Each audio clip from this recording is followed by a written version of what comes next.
A palavra é Jesus Cristo. Hoje, 1º de fevereiro de 2026, celebramos o 4º domingo do tempo comum. Nós agradecemos a todos a companhia na escuta e meditação da palavra de Deus nesta nossa comunidade que já alcança o mundo inteiro através das plataformas digitais. Deus os abençoe com a graça de um santo domingo. Com a igreja, hoje nós refletimos e rezamos dizendo: concedei-nos, Senhor nosso Deus, adorar-vos de coração sincero e amar todas as pessoas com verdadeira caridade. Por nosso Senhor Jesus Cristo, vosso Filho, que é Deus, e convosco vive e reina na unidade do Espírito Santo por todos os séculos dos séculos. Amém. A liturgia da palavra deste domingo tem na primeira leitura o texto da profecia de Sofonias, no capítulo 2, versículo 3 e no capítulo 3, versículos de 12 a 13. O salmo responsorial é o Salmo 145, com 3 estrofes, intercalado entre elas o refrão: felizes os pobres em espírito, porque deles é o reino dos céus. A segunda leitura está na primeira carta de São Paulo aos Coríntios, no capítulo 1, versículos de 26 a 31. E o evangelho será de Mateus, capítulo 5, versículos de 1 a 12. Ouçamos e meditemos sobre a primeira leitura da Santa Missa deste 4º domingo do tempo comum. Leitura da profecia de Sofonias. Buscai o Senhor, humildes da terra, que pondes em prática seus preceitos. Praticai a justiça, procurai a humildade. Achareis, talvez, um refúgio no dia da cólera do Senhor. E deixarei entre vós um punhado de homens humildes e pobres. E no nome do Senhor porá sua esperança o resto de Israel. Eles não cometerão iniquidades, nem falarão mentiras. Não se encontrará em sua boca uma língua enganadora. Serão apacentados e repousarão, e ninguém os molestará. Palavra do Senhor. Graças a Deus. O profeta Sofonias viveu e atuou como profeta em Judá, no Reino do Sul, no século VII a.C., no tempo do rei Josias, época muito caracterizada pelas corrupções de todo tipo em Israel, mas particularmente corrupções religiosas. As autoridades religiosas de Judá se corromperam, até com idolatrias circunvizinhas. O profeta Sofonias, então, prevê uma queda de Jerusalém. É necessário que, na iminência desta desgraça que está por vir, e agora vem da Babilônia, com a ferocidade de Nabucodonosor, general de brigada de Nabuzardan, ou melhor, Nabuzardan, general de brigada do imperador Nabucodonosor, ele virá sobre Jerusalém de uma forma tempestuosa. Vai destruir o templo, vai saquear as cidades, vai deixar Jerusalém em ruínas. Tomará todas as pessoas mais fortes da cidade e as levará escravas, deportadas para a Babilônia. Vai ser como um fim de mundo. Em Jerusalém e em Judá ficarão poucos. E Sofonias descreve esta raça miúda que vai ficar na terra, os humildes da terra, aqueles que põem em prática os preceitos do Senhor, que buscam a justiça, procuram a humildade. Talvez eles achem um refúgio no dia da cólera. Este dia da ira do Senhor será exatamente este despejo de violência que vem aí, no ano 587 a.C. E mais adiante, já no capítulo 3, o profeta diz que o Senhor deixará em Jerusalém um punhado de homens e mulheres, humildes e pobres. Um punhado. Cabe numa mão, num punho, aquilo que vai ficar por lá. E o resto de Israel há de colocar no nome do Senhor, e não nos ídolos, e não nas autoridades corruptas, a sua esperança. Vai ficar na terra o resto de Israel. Eles não cometerão iniquidade, não falarão mentiras, sua língua não será enganadora, e serão apacentados e repousarão. Ninguém os molestará, vão continuar em casa, enquanto que os outros vão deportados para a Babilônia, numa tristeza que durará meio século. Só voltarão para casa depois da vitória de Ciro, o persa, sobre os babilônios, quando autorizará a volta do povo para Israel.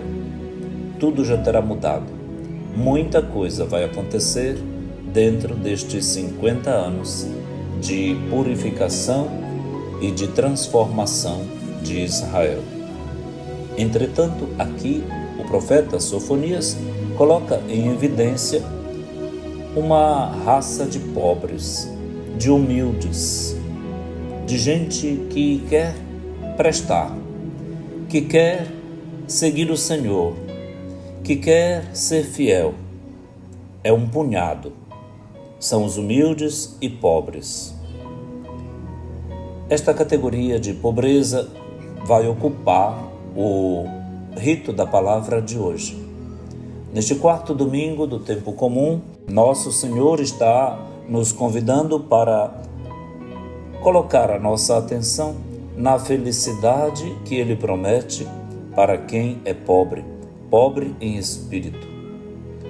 O Santo Padre, o Papa Leão, recebeu de herança e assumiu como sua a literatura de uma carta apostólica que o Papa Francisco havia iniciado. E depois da maravilhosa encíclica Dilexit Nos, sobre o amor do coração de Jesus, agora vem dada à Igreja, já pelo novo Sumo Pontífice, o Papa Leão XIV, Dilexite, Amei-te, o cuidado com os pobres. E é belo, e todos estamos convidados a ler esta carta apostólica de uma precisão de termos e um convite apelativo para todos nós, para que voltemos aos pobres. O pobre é uma escolha preferencial do próprio Deus em todo o raio da revelação divina. Em toda a economia da revelação, a classe pobre é a predileta do Senhor. Uma categoria que nunca foi bem entendida facilmente em toda a história da Igreja. Aqui e ali, os pobres servem como utilitários para a autossustentação, até mesmo de formatos de santidade, de propostas de modelos de santos, mas nós queremos mesmo olhar para Jesus, o pobre do Pai, o pobre de Javé, para que nele redescubramos a figura verdadeira do pobre que ele enaltece e proclama feliz na liturgia da palavra de hoje. Estamos aqui para escutar a voz de Deus na liturgia da palavra, que começa bem com esta proposta de Sofonias para todos nós. Que na nossa pobreza o Senhor encontre lugar, que nele encontremos a nossa verdadeira identidade, que sejamos pobres para sermos felizes e solidários com aqueles que têm menos que nós. A todos bom domingo, vamos ouvir a boa música católica e daqui a pouquinho a segunda parte do nosso programa de hoje. Um abraço e até logo.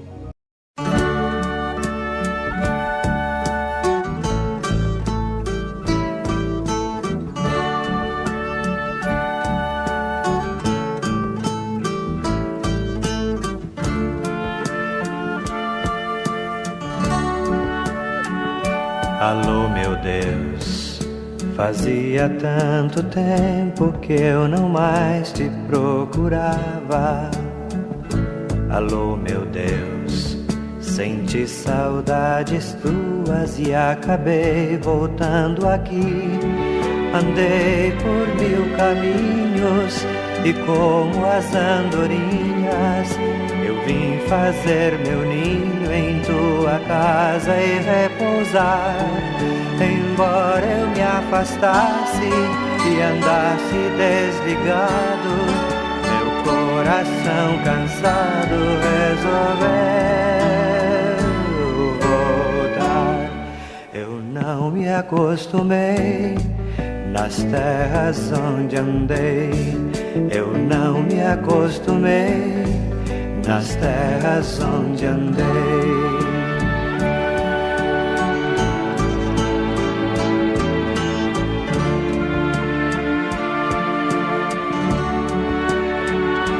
Alô, meu Deus, fazia tanto tempo que eu não mais te procurava. Alô, meu Deus, senti saudades tuas e acabei voltando aqui. Gastei a minha herança comprando só matéria. Restou-me a esperança de outra vez te encontrar. Voltei arrependido, meu coração ferido, e volto convencido que este é o meu lugar. Eu não me acostumei nas terras onde andei, eu não me acostumei nas terras onde andei, eu não me acostumei nas terras onde andei.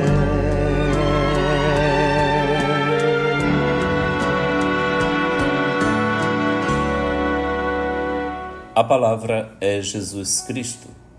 Nesta segunda parte do nosso programa, neste quarto domingo do tempo comum, nós rezaremos e meditaremos com o Salmo 145, que tem 3 estrofes, entre elas o refrão: Felizes os pobres em espírito, porque deles é o reino dos céus. Primeira estrofe: O Senhor é fiel para sempre. Faz justiça aos que são oprimidos. Ele dá alimento aos famintos. É o Senhor que liberta os cativos. Refrão: Felizes os pobres em espírito, porque deles é o reino dos céus. Segunda estrofe: O Senhor abre os olhos aos cegos. O Senhor faz erguer-se o caído. O Senhor ama aquele que é justo. É o Senhor quem protege o estrangeiro. Refrão: Felizes os pobres em espírito, porque deles é o reino dos céus. Terceira estrofe: Ele ampara a viúva e o órfão, mas confunde os caminhos dos maus. O Senhor reinará para sempre. Ó Sião, o teu Deus reinará para sempre e por todos os séculos. Refrão: Felizes os pobres em espírito, porque deles é o reino dos céus. Neste salmo, com o texto que temos para meditação entre as leituras do rito da palavra da Eucaristia deste quarto domingo do tempo comum, temos algumas descrições ilustrativas de algumas condições que colocam em evidência o perfil de quem é pobre, entendido assim na Sagrada Escritura. Este perfil vem sempre elucidado por uma ação do Senhor, da sua fidelidade para sempre. Por isso, ele faz justiça aos que são injustiçados, portanto, é pobre quem é oprimido.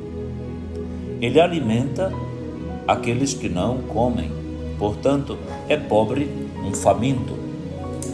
Ele liberta os que estão presos, portanto, o pobre pode ser considerado o que está cativo, no cativeiro presidiário. O Senhor abre os olhos para aqueles que estão sem visão, portanto, os cegos no sentido oftálmico, físico, mas também os cegos de consciência, da perda dos seus direitos, dos seus deveres, das suas obrigações, da sua clareza e luz para conhecerem a verdade e pô-la em prática. O Senhor dá visão a todos os que não enxergam bem. Ele faz erguer-se quem caiu, portanto, o caído. E esta queda poderemos olhá-la de todos os ângulos, porque no caminho da vida, tantas são as quedas que experimentamos e que tantas pessoas experimentam. Algumas pessoas se levantam, outras são ajudadas a se levantarem, outras não são nem olhadas nem desejadas, são recusadas, rejeitadas, abandonadas. Outras ainda não querem sequer se levantar por orgulho ou mesmo por recusa de livre arbítrio ou pela falta de luz para perceberem que estão tão indignas. As quedas da vida, as desgraças ocorridas, às vezes na escravidão das drogas, do narcotráfico, mas também de uma vida viciada em roubo, em corrupção, em busca de sucesso ou em quaisquer tipo de desvio da personalidade e da felicidade de uma pessoa. As quedas. O Senhor faz se erguer quem caiu. Ele não gosta de ver ninguém jazendo pelo chão. Ele ama aquele que é justo. O justo, na Sagrada Escritura, é sempre alguém que agrada ao Senhor, exato, pela prática da justiça, e a justiça, na Bíblia, equivale à santidade, a mais bela pureza, a grandeza da hombridade, da capacidade de fazer o bem e evitar o mal, da diligência altiva, daquela proatividade que não deixa parado, nem perder ocasião, mas estar o tempo todo pronto para ajudar, amar e salvar. O justo é grande diante de Deus, mesmo que seja uma pessoa bastante pequena aos olhos humanos. Ele ama. Se antes o Senhor fez um bocado de coisas para os demais perfis de pobres, ao pobre que é justo, o Senhor ama. Portanto, na justiça está a mais alta maneira de ser pobre, porque é a este que o Senhor ama. É o Senhor quem protege o estrangeiro. Ser estrangeiro em Israel, na Bíblia, era um problema, porque não tinha acolhida, não tinha espaço dentro de um coração xenófobo, que normalmente recusava todos os que não fossem judeus, um grupo fechado de pessoas que recusavam os viandantes, os transeuntes, os migrantes. Não tinha lugar para outras culturas dentro da salvação que Javé havia prometido com universalismo, mas que pouco a pouco os rabinos foram fechando o cerco e a um certo ponto só se tem lugar para quem é fariseu e que é capaz de alinhar-se com a lei de Moisés. Jesus vem para abrir as portas escancará-las para todas as condições e tipos de pessoas. Não há lugar para mitigação, não há motivo, não há porquê. A verdade é que o Pai quer salvar a todos e não quer que nenhum se perca. Por isso, o Senhor protege o estrangeiro. Jesus não terá nenhum problema de satisfazer a uma cananeia para salvar a filha do seu fluxo de sangue, a própria cananeia a mulher hemorroíça, não terá nenhum problema com os samaritanos, elogia um samaritano que brilhou em virtudes em Jericó, na queda do homem a caminho de volta de Jerusalém, de onde vinham também um sacerdote e um levita do templo, provavelmente. A própria Sagrada Escritura ironiza todas as atitudes xenófobas, portanto, que representam um medo e uma discriminação a quem não é daqui, a quem não é dos nossos, a quem não fala a nossa língua, nem tem os nossos costumes, nossa moral e nossa cultura. Jesus, na sua epifania, já se mostrará a magos que vêm do Oriente, de nações pagãs distantes. Jesus será visto pela primeira vez por pastores que dormiam com os animais nos campos, que não tinham o perfil de uma validade mosaica na lei de Moisés, no juízo, na avaliação dos rabinos e dos fariseus. Nosso Senhor transgride as medidas padronizadas pela lei mosaica. Sim, porque agora o que vai valer, a plenitude da lei, será o amor. Não tanto mais um clichê, uma tipificação de conduta segundo um código. Não. Agora é Deus quem fala e a palavra é Jesus Cristo. A lei é Jesus Cristo. A profecia é Jesus Cristo. O amor é o amor do coração de Jesus. É Jesus que deve ser ouvido. É Jesus que deve ser obedecido. É Jesus que está acima da lei porque Ele é a lei. A nova lei agora é Ele. E é dele o maior mandamento desta lei. Amai-vos uns aos outros, assim como eu vos amei, dando a vida. E nisto todos reconhecerão que sois meus discípulos, se tiverdes amor uns pelos outros. É assim então que termina a confecção desta figura em mosaico do rosto do pobre. Por fim, o Senhor ampara a viúva e o órfão. Eram duas categorias sociais tremendamente comprometidas. A viúva porque não tinha mais a figura masculina do marido para lhe sustentar, e o órfão porque não tinha mais seu pai ou sua mãe para cuidar dele e dela na sua infância. O órfão e a viúva tinham que ser objeto ou personagens do amor de um israelita. O salmista então nos diz que o Senhor está acima de qualquer medida humana, é Ele que ampara a viúva e o órfão.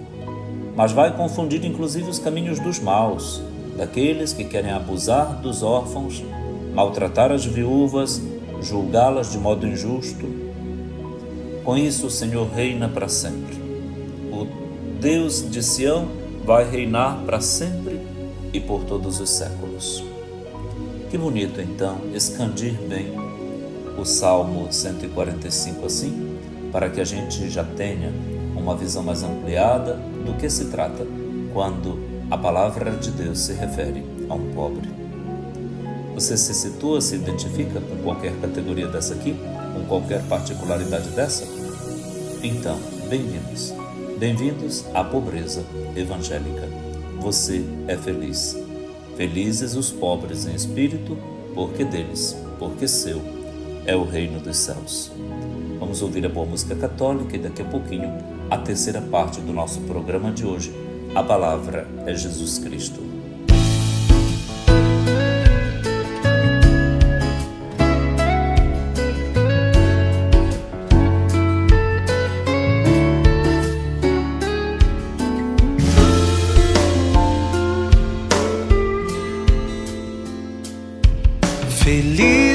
os pobres em espírito,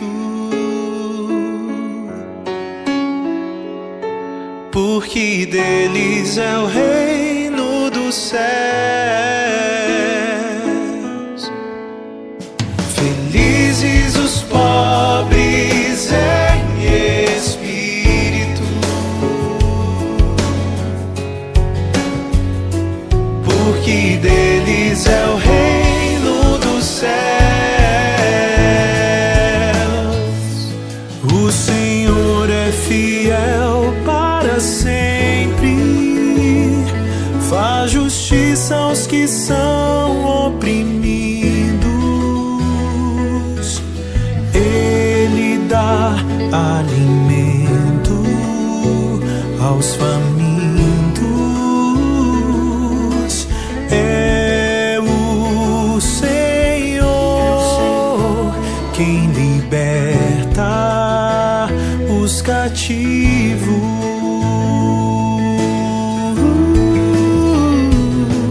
Felizes os pobres em espírito,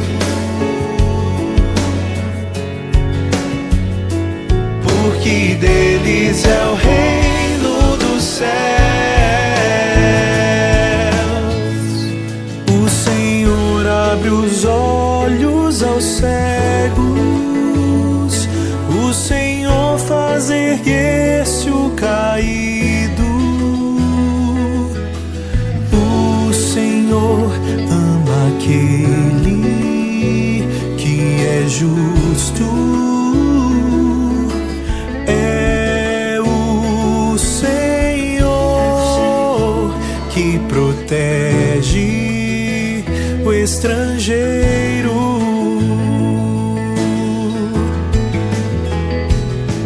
Felizes os pobres em espírito, porque deles é o reino dos céus.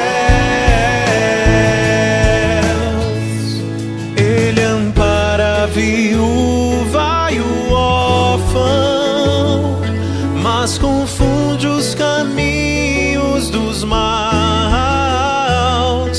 O Senhor reinará para sempre. Ó Sião, o teu Deus reinará para sempre e por todos os séculos.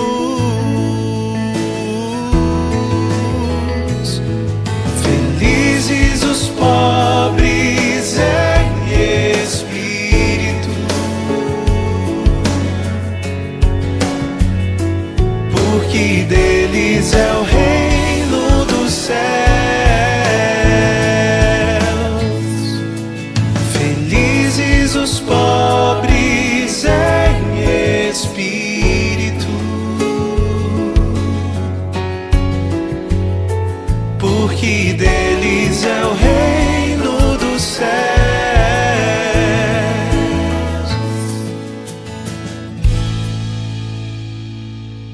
A palavra é Jesus Cristo. Chegamos à terceira parte do nosso programa e aqui ouviremos a segunda leitura da Santa Missa deste quarto domingo do tempo comum. Leitura da primeira carta de São Paulo aos Coríntios. Considerai vós mesmos, irmãos, como fostes chamados por Deus. Pois entre vós não há muitos sábios de sabedoria humana, nem muitos poderosos, nem muitos nobres. Na verdade, Deus escolheu o que o mundo considera como estúpido para assim confundir os sábios. Deus escolheu o que o mundo considera como fraco para assim confundir o que é forte. Deus escolheu o que para o mundo é sem importância e desprezado, o que não tem nenhuma serventia, para assim mostrar a inutilidade do que é considerado importante, para que ninguém possa gloriar-se diante dele. É graças a ele que vós estáis em Cristo Jesus, o qual se tornou para nós, da parte de Deus, sabedoria, justiça, santificação e libertação, para que, como está escrito, quem se gloria, glorie-se no Senhor. Palavra do Senhor. Graças a Deus. Paulo, na primeira carta aos Coríntios, está enfrentando questões provindas de informações trazidas por secretários, por pessoas que transitam entre Corinto e Éfeso, onde Paulo está preso e de onde nasce a resposta à carta, às indagações feitas por cristãos daquela comunidade grega e que dizem respeito às contendas, às problemáticas internas, éticas, de convivência dentro da comunidade dos coríntios.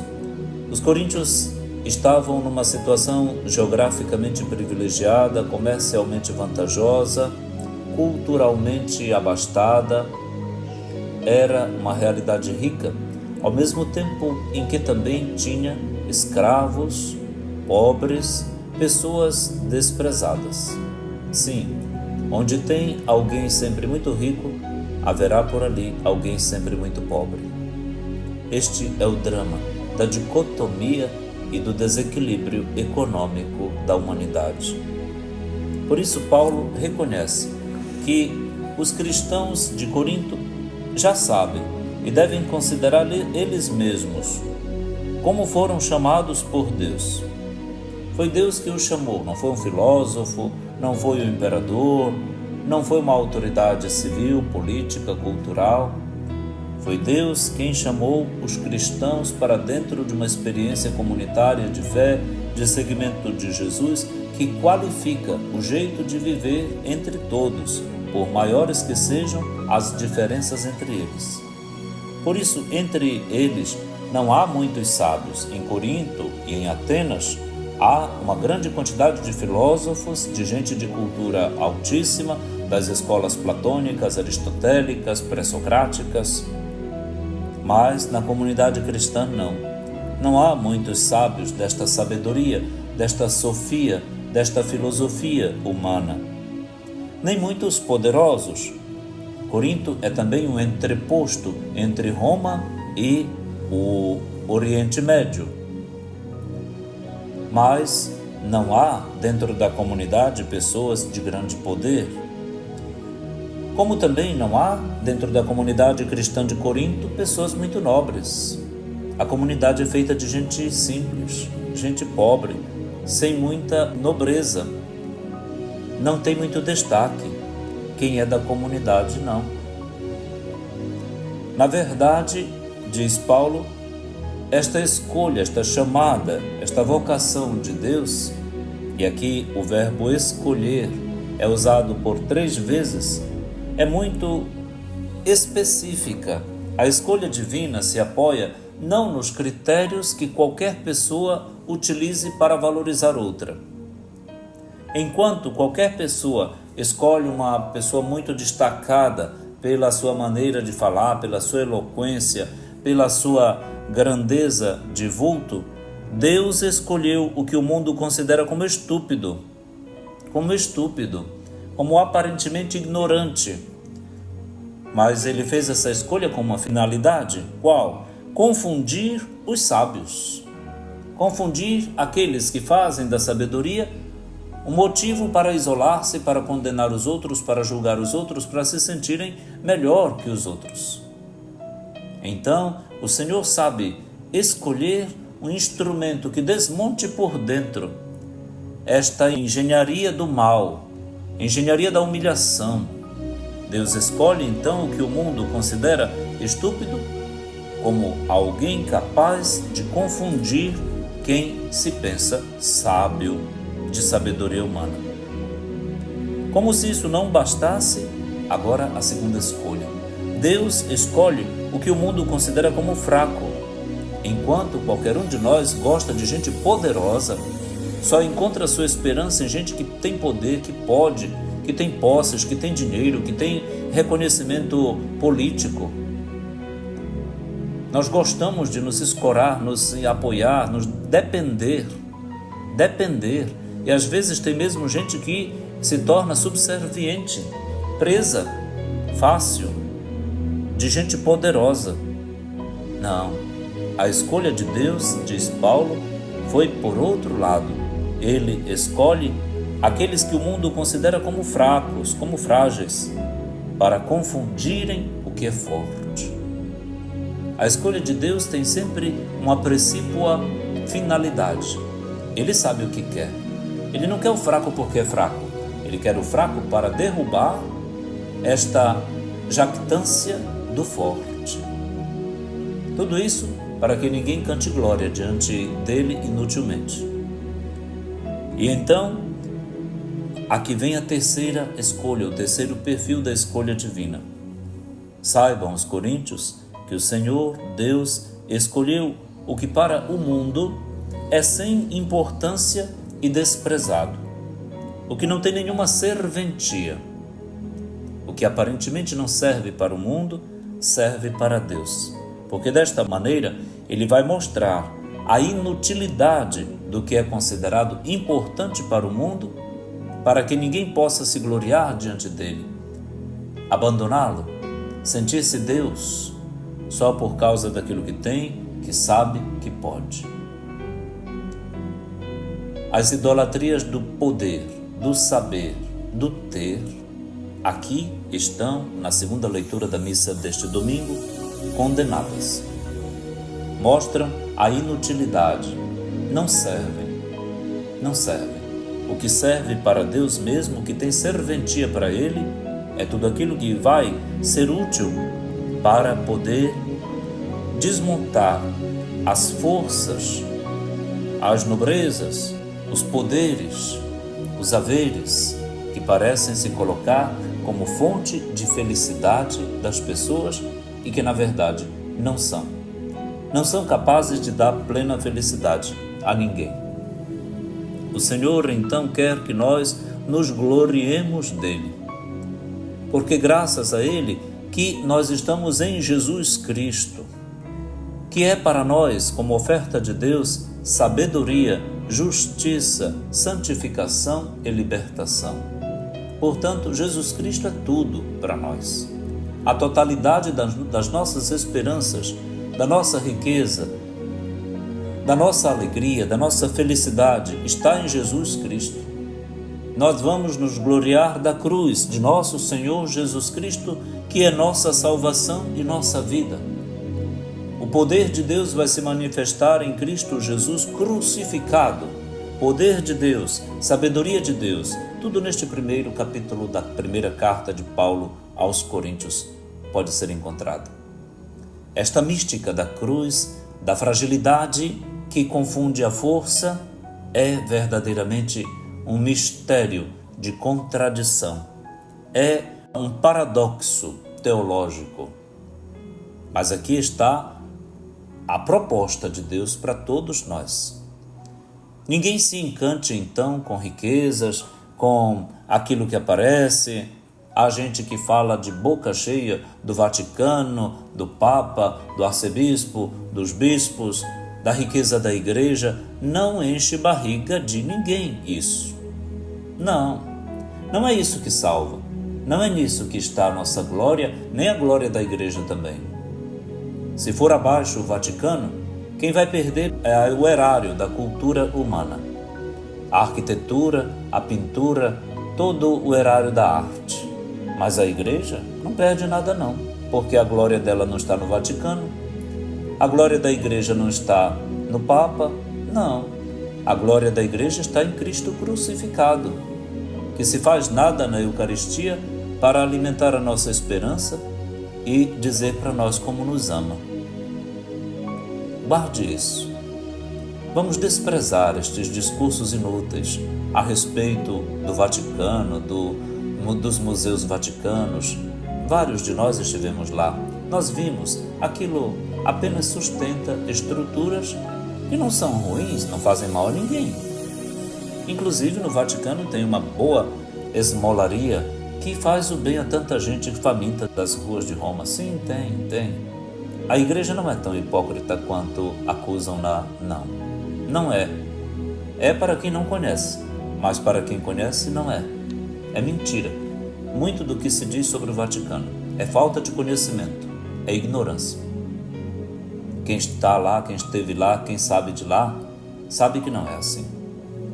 Aqui não se trata de defender ninguém, nem eu tenho interesse para fazer isso, mas que tenho interesse de falar a verdade, tenho. E desmontar estas bagatelices e estas bobagens mentirosas, sim, mentirosas, com as quais querem sujar a imagem do Papa, dos bispos, dos cardeais, da igreja, por causa que olham o jeito deles se vestirem, os carros que usam ou o jeito de viver de Roma. Se Roma for abaixo, a igreja continuará de pé, tranquilamente. Se os nossos poderes e propriedades da igreja forem perdidos, não tem problema. O Evangelho não se apoia em haveres e poderes e forças humanas. A nossa glória está em Cristo Jesus, nosso Senhor. Guarde bem isso. Guardemos isso. Eu lhe desejo um bom domingo, de serenidade e de paz, nesta convicção que apazigua e que traz alegria e segurança. Bom domingo, vamos ouvir a boa música católica e daqui a pouquinho a quarta e última parte do nosso programa de hoje. A palavra é Jesus Cristo.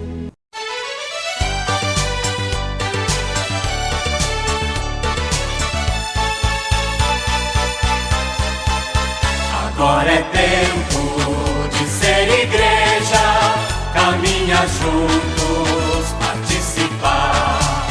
Agora é tempo de ser igreja, caminha juntos, participar. Somos povo escolhido e na fronte assinalado com o nome do Senhor, que caminha ao nosso lado. Agora é tempo de ser igreja, caminha juntos, participar. Agora é tempo de ser igreja, caminha juntos, participar. Somos povo em missão, já é tempo de partir. É o Senhor quem nos envia, em seu nome a servir. Agora é tempo de ser igreja, caminha juntos, participar. Agora é tempo de ser igreja, caminha juntos, participar.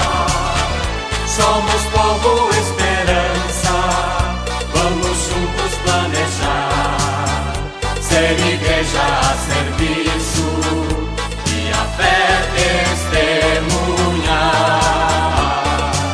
Agora é tempo de ser igreja, caminha juntos, participar. Agora é tempo de ser igreja, caminha juntos, participar. Somos povo a caminho, construindo em mutirão, nova terra, novo reino, de fraterna comunhão. Agora é tempo de ser igreja, caminha juntos, participar. Agora é tempo de ser igreja, caminha juntos, participar.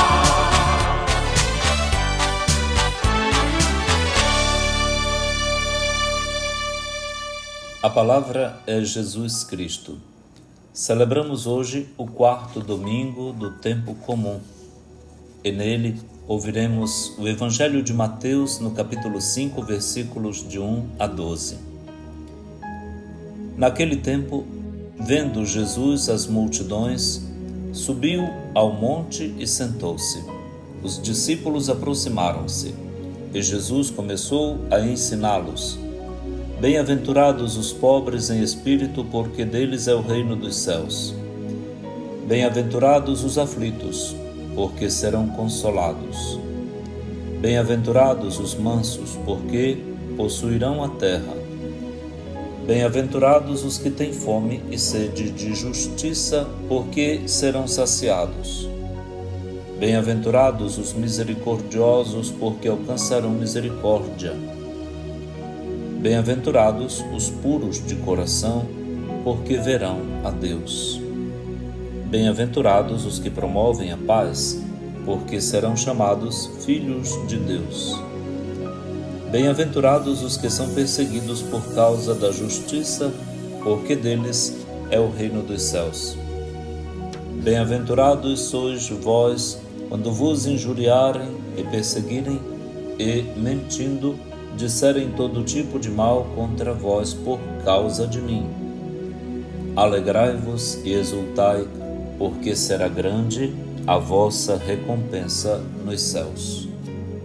Palavra da salvação. Glória a vós, Senhor. Os textos da liturgia da palavra deste quarto domingo do tempo comum estão marcados notadamente pelo uso das derivações, das variações da expressão pobre. Quem é o pobre? O pobre não é uma simples condição social, é uma estatura, é um ethos, uma ética, é um jeito de ser que determina de Deus a sua escolha, mas também a sua apreciação e auxílio. Na primeira leitura de Sofonias, os pobres vão ficar na terra, enquanto todos os demais vão ser levados para a Babilônia em 587 a.C., numa desolação abominável, na perda da cultura, da família, da fé, da graça e do sentido de viver. Muitos se suicidaram, porque foram levados para a escravidão, para o subjugo, para serem pisados pelos babilônios. Na terra de Judá ficará apenas um punhado, um resto de Israel, um resto que ficou fiel. Sim, este resto será o germen do nascimento de um novo povo quando o exílio acabar.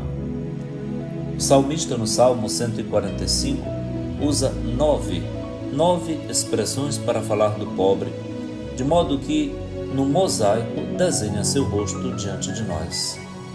Fala dos que são oprimidos, famintos, cativos, cegos, caídos, justos, estrangeiros, viúvas e órfãos. São 7 situações precárias, rebaixadas, nas quais alguém precisa ir lhes ajudar. É o próprio Deus, o Senhor, para o salmista, que tudo faz para eles. O Senhor faz justiça aos que são oprimidos, dá alimento aos famintos, liberta os cativos, abre os olhos aos cegos, faz erguer-se o que caiu, ama o que é justo, protege o estrangeiro, ampara a viúva e o órfão. Estas categorias vêm amparadas, guardadas por uma iniciativa positiva do Senhor, divina. Ele mesmo, em pessoa, se dá ao trabalho de uma escolha que é incômoda para qualquer outra pessoa. Para ele é sua glória, é seu trabalho, é sua salvação. Na segunda leitura, vimos que Deus escolhe quem não é para confundir quem pensa ser. Escolhe o que o mundo considera como estúpido para confundir os sábios, escolhe o que o mundo considera fraco para confundir o que é forte, escolhe o que para o mundo não tem serventia, é desprezado e sem importância, para mostrar a inutilidade do que é considerado importante. Tudo isso para que ninguém se glorie diante do Senhor, mas glorie-se apenas no Senhor. Não se glorie de si. Os pobres servem sempre para alguém cantar glórias injustas e eivadas de uma grande falsidade. Injustas porque os pobres servem para outros crescerem, para governantes se locupletarem. Os pobres vão sempre numa situação deprimente em relação àqueles que lhes oprimem e os exploram. Nas bem-aventuranças de Mateus, do Evangelho que ouvimos, a primeira é relativa ao pobre em espírito. Portanto, não se trata de uma categoria sociológica exclusiva. Se trata de um jeito de viver, de ser, de pensar, não tanto de subjugar-se ou subordinar-se aos pés de ninguém. O pobre é um cabeça erguida, é um amparado, é um amado, é um justo do Senhor. O pobre não é categoria da cultura, da ciência sociológica, não. Na Bíblia, o pobre é adjetivado, é pobre em espírito, é cheio do Espírito de Javé, do Espírito de Pentecostes, do Espírito Santo. O pobre não é um coitadinho. O pobre, no Evangelho de Mateus, é alguém que é escolhido por Deus, amado pelo Senhor e potenciado por Ele. Portanto, o pobre é empoderado do poder de Deus. Tem 9 maneiras de ser pobres nas bem-aventuranças de Mateus como programa de vida. Os que são afligidos, os mansos, os que têm fome e sede de justiça, os misericordiosos, os puros de coração, os são pacíficos, os perseguidos por causa da justiça e aqueles que hoje são injuriados e perseguidos por causa do nome de Jesus, por causa de Jesus, como sempre aconteceu. A proposta feita por Jesus, que é um novo Moisés, que sobe a montanha para dar uma nova lei e inaugurar um novo jeito de viver com esta programação, este é um discurso programático dos que querem viver segundo o reino de Deus, é feita em vista da alegria e da exultação. Gaudete et exultate, alegrai-vos e exultai, porque será grande a vossa recompensa nos céus.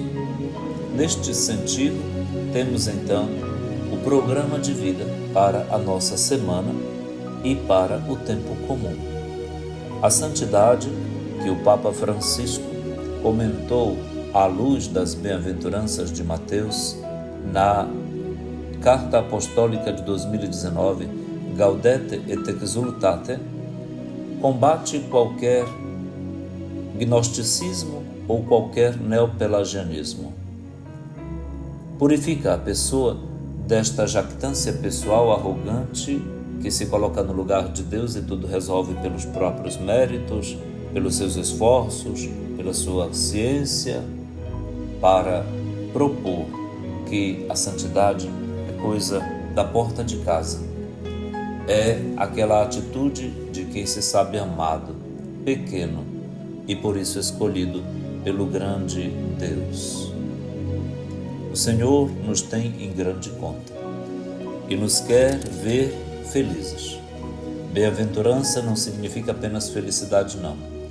Bem-aventurado significa aquele que está erguido, andando, progredindo, autonomizado, isento, livre, leve e limpo. É disso que nós temos necessidade hoje para que se combata sempre mais aquele empobrecimento miserável que deixa as pessoas com fome, presas, injustiçadas, negadas nos seus direitos fundamentais de morar, de trabalhar, de amar, de serem respeitadas, de serem migrantes e de procurarem um caminho melhor para viver, de poder ser feliz com a sua cor, com sua condição sexual e social, de poder cultivar a sua cultura e sua religiosidade, um mundo sem males.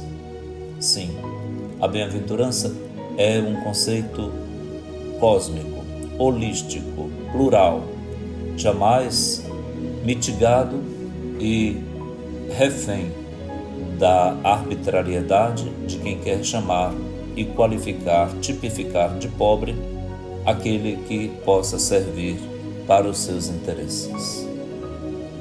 Peçamos a Deus então a graça de uma vitória sobre todo tipo de usufruto indevido da palavra pobre. E que Deus nos dê a sabedoria dos pobres, a grandeza dos pobres, a santidade de pobre em espírito. Nos prepare o reino já aqui na terra e o faça resplandecer na vida dos que são pobres em espírito, porque deles é o reino dos céus. Que Deus nos dê a graça de um santo e grande domingo para repousar, rezar, mas também providenciar o que precisaremos para a semana entrante, que já começa hoje. Reze comigo, pedindo a Nosso Senhor que nos dê a graça de nos gloriar somente nele e de sermos felizes, porque somos pobres em espírito. O seu reino é nosso reino.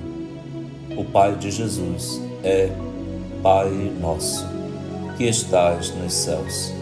Santificado seja o vosso nome. Venha a nós o vosso reino. Seja feita a vossa vontade, assim na terra como no céu. O pão nosso de cada dia nos dai hoje.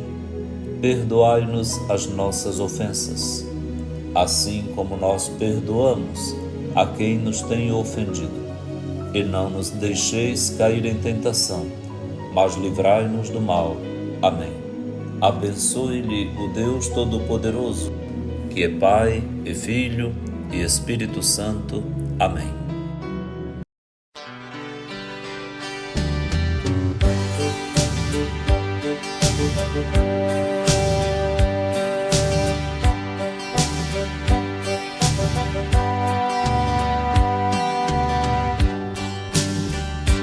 Pai nosso que estais no céu, santificado seja o vosso nome.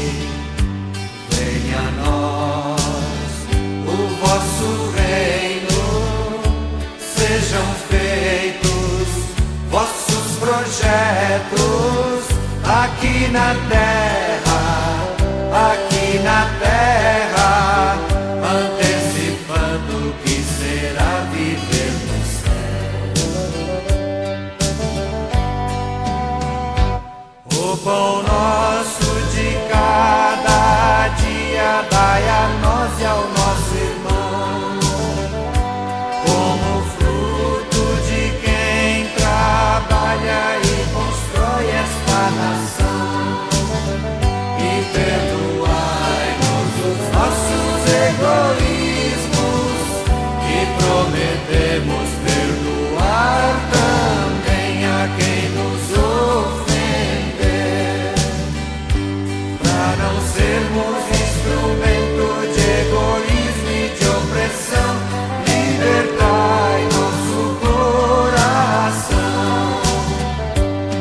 pois teu é o poder. Livrai-nos do mal. Teu Pai também trabalha, Livrai-nos do mal. e nós trabalharemos para fazer o